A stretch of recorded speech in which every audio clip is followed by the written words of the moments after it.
Bonsoir, chers invités du TEDx.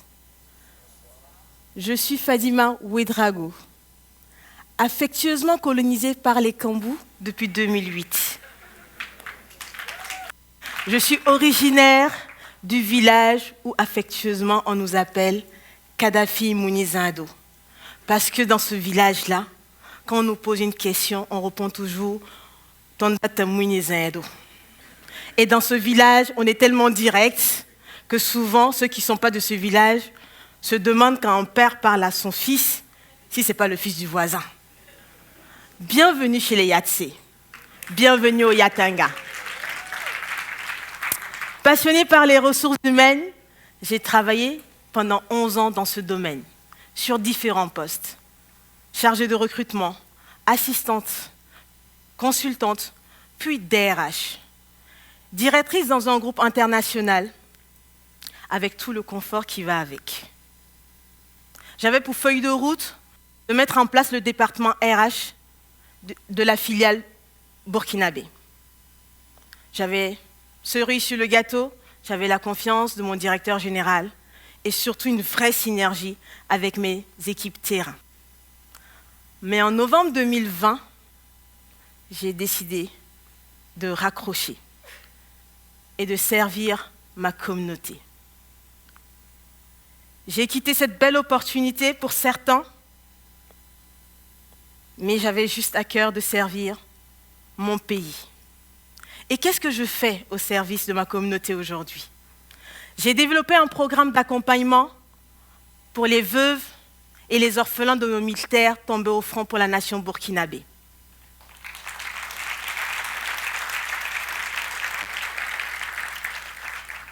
Parce que je suis mariée à un ancien du PMK qui est resté très attaché à ses frères d'armes.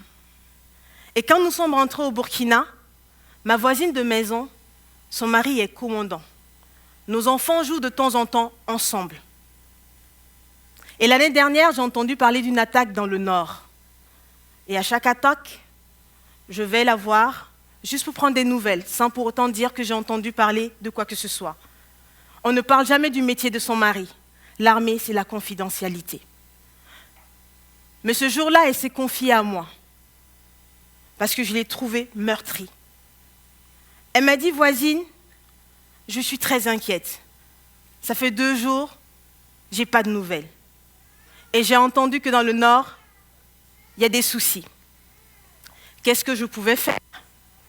J'ai regardé ces 3 enfants, je les regardais et je les ai encouragés. Et j'ai demandé la route. Quand je suis arrivée chez moi, j'ai dit à mon mari, « Serge, waouh, heureusement que tu n'as pas continué dans l'armée, parce que je n'aurais pas pu attendre comme ces braves femmes. J'ai de l'admiration pour toutes les femmes de nos FDS. Parce que moi, quand mon mari va en mission, 1h25 à Abidjan, je suis à Ouaga, mais je voyage. Il n'a même pas le temps de débarquer, il me faut un petit SMS, je suis bien arrivée. Sinon, ses collègues de bureau vont entendre Madame Kambou téléphoner. Donc, imaginez si je devais le voir prendre son sac à dos, partir sans être sûr qu'il allait revenir. Et ce soir-là, je me suis dit, on se dit que c'est dur, on les encourage, mais concrètement, qu'est-ce que moi, je pouvais faire pour ces familles? Qu'est-ce que j'aurais voulu qu'on fasse pour moi si mon mari était resté dans l'armée? Ce soir-là, je n'ai pas lancé de responsabilité à qui que ce soit. Je n'ai pas dit que c'était la faute de X ou de Y, mais quelle était ma partition en tant que jeune burkinabé, membre de la société civile, mon pays est en guerre. Et ce soir-là, j'ai commencé à écrire le programme d'insertion pour ces familles. Et quand j'ai finalisé l'écriture, le 20 novembre 2020, j'ai démissionné de mon poste. Et le 13 février 2021, j'ai lancé officiellement ce programme. C'est quoi le contenu de ce programme? Ce programme, c'est l'histoire de Juliette. Juliette, elle a 21 ans. Elle a une petite fille, de 18 mois. Elle se préparait comme nous allons nous préparer bientôt à fêter le 24 décembre. Juliette attendait son amoureux, sa petite fille attendait le Père Noël. Mais ce soir-là, le Père Noël ne viendra pas. Ce soir-là, son amoureux ne rentrera pas. À la place du Père Noël, une unité tapera à la porte de Juliette. On lui annoncera que son amoureux est tombé au front à Arbinda. 21 ans, veuve, avec une petite princesse de 18 mois. Juliette, dans son malheur, a quand même du soutien, parce qu'elle est entourée par sa famille et sa belle famille. Beaucoup de Juliettes n'ont pas cette chance d'être entourées par leur belle famille. Juliette va être prise en charge par l'État via l'action sociale des armées. Mais Juliette aura du mal à vivre ce veuvage. Elle passera ses journées au cimetière. Elle se posait des questions. Qu'est-ce que je vais devenir? Étudiante en gestion de projet, licence. J'ai une petite fille de 18 mois. Je n'ai pas d'activité et j'ai plus mon amoureux. Le 13 février, Juliette va rencontrer un programme qui va lui offrir une assurance maladie pour elle et pour sa fille. Un programme qui va accompagner sa fille dans sa scolarité. Un programme qui va mettre un spécialiste à la disposition de Juliette, parce que le veuvage c'est dur. À 21 ans, je n'imagine même pas. Par la suite, ce programme va aider Juliette à valider son stage de fin d'études. Elle va rejoindre une entreprise, elle va finaliser son stage. Aujourd'hui, Juliette est dans une organisation. Elle est assistante chef de projet. Juliette est veuve, 21 ans, mais elle regarde l'avenir. Elle se dit que demain sera meilleur parce qu'elle sait pêcher. Elle pourra prendre soin de sa fille.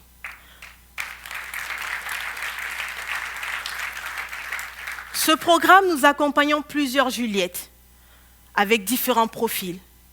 Des Juliettes qui n'ont pas de diplôme.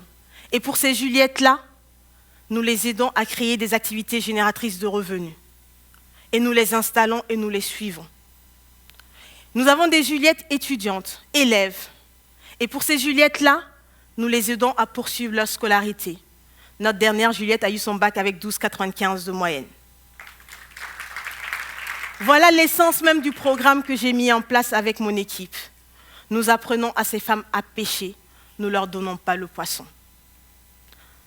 Beaucoup de personnes me demandent pourquoi tu quittes une opportunité en CDI, une belle opportunité professionnelle où tu pouvais faire carrière, rester jusqu'à la retraite. Ce soir, le TEDx me donne la chance et l'opportunité de répondre à toutes ces personnes. Ma vie est une grâce. J'ai rencontré des difficultés et par l'aide, j'ai pu m'en sortir. Quelles sont les grandes difficultés que j'ai pu rencontrer?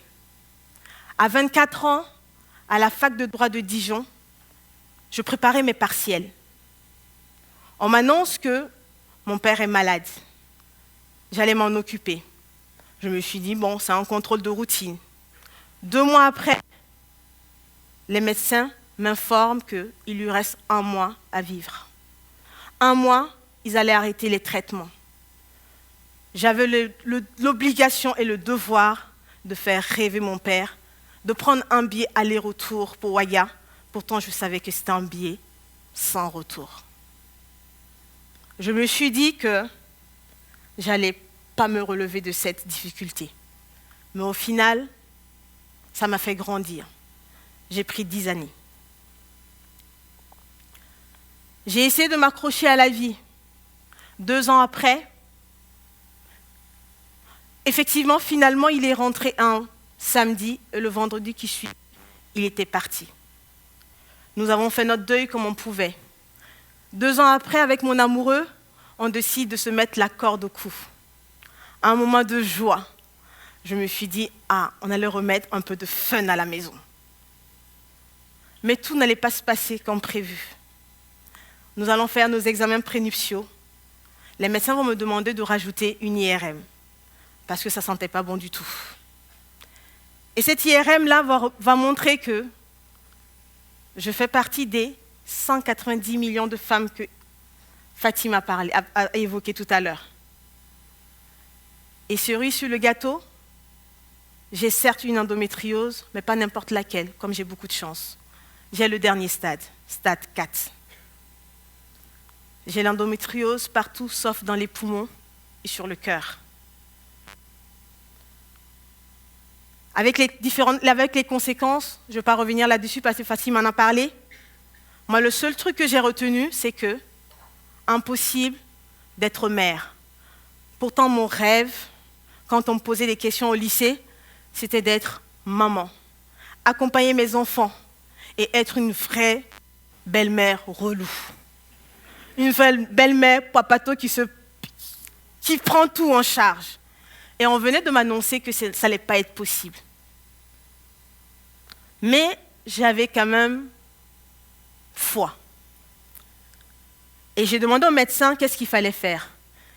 Il m'a juste dit, chez vous, ça va être difficile. OK, mais il y a quand même quelques solutions. Je vais passer 7 fois sur le billard. On fera 3 fécondations in vitro. C'était pas dur parce qu'il fallait juste payer. J'étais consultante à l'époque. Donc payer, j'avais un fixe et un variable, et le variable, il fallait juste être capitaliste, écraser les autres, et à la fin du mois, je pouvais bien payer mes FIV. Mon meilleur ami était mon petit thermos avec les meilleurs médicaments dedans. Guanaef, Décapétyle et les seringues. À 19h, que je sois en rendez-vous, en meeting ou pas, il fallait aller aux toilettes pour se piquer. J'étais très rigoureuse dans mon traitement. 4 ans de combat, 0 locataire à la maison.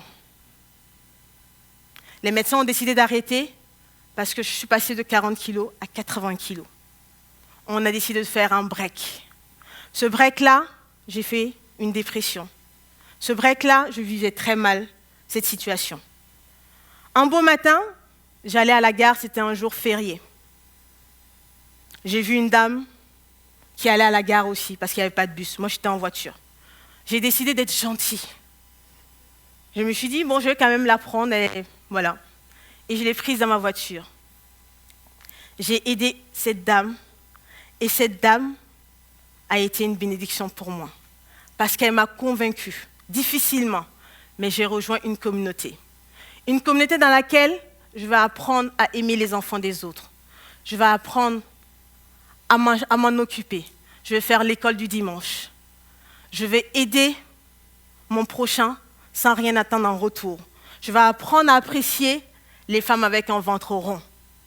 C'était pas facile. Et aussi dans cette communauté, je vais aider des jeunes en difficulté à trouver leur place, à trouver une place dans une entreprise, à se reconstruire, à avoir grâce auprès de leurs parents, parce que souvent, on exclut l'enfant qui n'est pas bon élève, souvent en famille. Mais c'était difficile, mais je vivais autrement cette maladie. Mais au final, avec le soutien de cette communauté, le fait d'avoir appris des valeurs, l'argent ne paye pas tout. Je suis atteinte d'une endométriose, stade 4, certes, mais je suis maman de 2 locataires à la maison qui ne payent ni eau ni électricité, mais qui nous embêtent, mais on adore ça. Et mon rêve d'être une belle-mère relou, ça va être top, j'ai 2 garçons. Donc les filles, après avoir vécu tout ça, pourquoi vous souhaitez que je puisse mettre l'argent ou autre chose au devant des choses de la vie?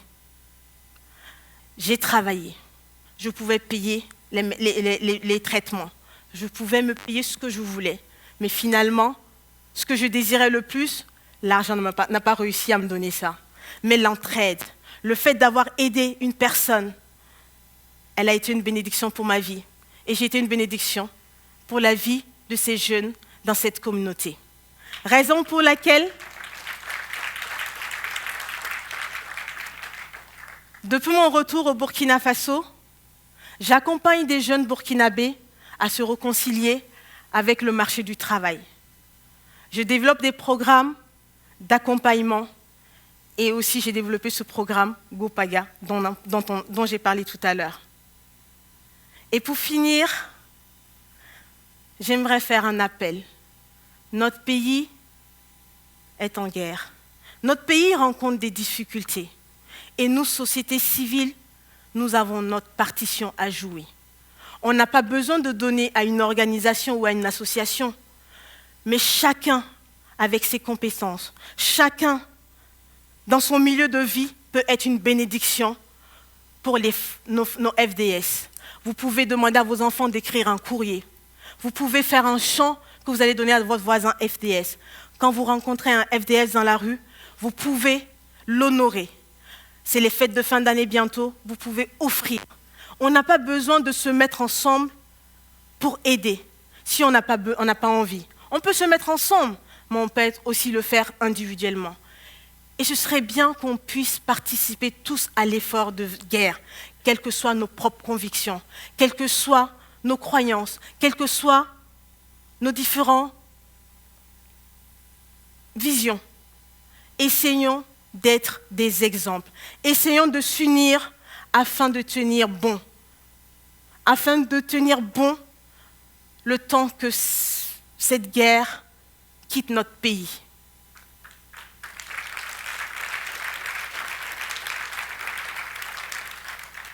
Et pour les grands frères qui sont en entreprise, ceux qui ont des opportunités d'être managers, d'avoir des postes à responsabilité, vous avez nos enfants en charge, en stage. Vous avez dans vos équipes des jeunes qui travaillent, qui se battent. Soyez des bénédictions pour ces personnes-là. Ne les utilisez pas. Il faut leur permettre de monter en compétences parce que ce sont ces jeunes-là qui seront les managers de nos enfants demain. Ce que j'aimerais qu'on fasse pour mes enfants ou ce que vous aimeriez qu'on fasse pour vos enfants, faites-le. Parce que demain se prépare aujourd'hui. Merci de m'avoir écouté. Que Dieu bénisse le Burkina Faso. Dans la moitié à ton front. Soldat le père dont le front bat le sol en prière, priant pour un retour sans civière. Soldats ceux qui ont servi hier, ceux qui prennent le chemin de la...